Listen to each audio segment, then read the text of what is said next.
মানুষ যেভাবে বিপদে পড়েছে, আমরা পূর্ব মেদিনীপুর জেলা জমিয়তুল উলামা হিন্দের পক্ষ থেকে পরিদর্শনে বেরিয়েছি, পরিদর্শন করছি।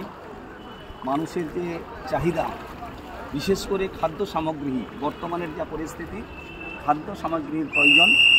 তাই আমি সমস্ত মানুষের কাছে আবেদন করব, কনকপুর জামিয়া মজারুল উলুম মাদ্রাসাতে আমাদের জেলা জমিয়তের পক্ষ থেকে ত্রাণ সামগ্রী মজুদ করার ব্যবস্থা করা হয়েছে।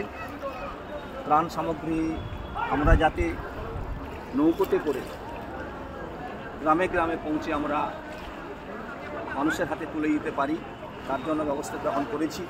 তাই আপনারা সর্বরকমের সহযোগিতা, খাদ্য, বস্ত্র সহ বিশেষ করে এই সময় যেগুলো প্রয়োজন, শুকনো খাবার, চাল, ডাল এবং বাচ্চাদের বেবি ফুড, এটা খুবই প্রয়োজন। অতএব আপনারা প্রত্যেকেই অংশগ্রহণ করবেন।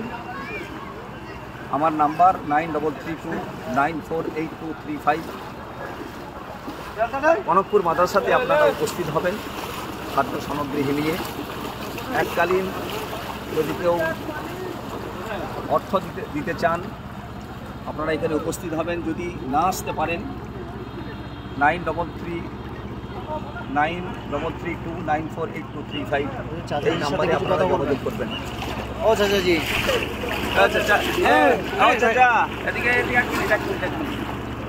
আপনি কোথেকে আসছেন? আমাদের এই সামনে দোকান আছে, দোকানের অবস্থা কি? দোকানের অবস্থা এতখানি তার উপরে ডবল বেরিয়েছিলাম। এটা পাঁশকুড়া স্টেশন বাজারে। আচ্ছা, ঠিক আছে, ঠিক আছে। আপনার পরিবার কোথায় আছে? কোথায়? আচ্ছা, ওখানে কি অবস্থা? ওখানে আমার ওখানে বাড়িতে আছে? বাড়িতে আছে।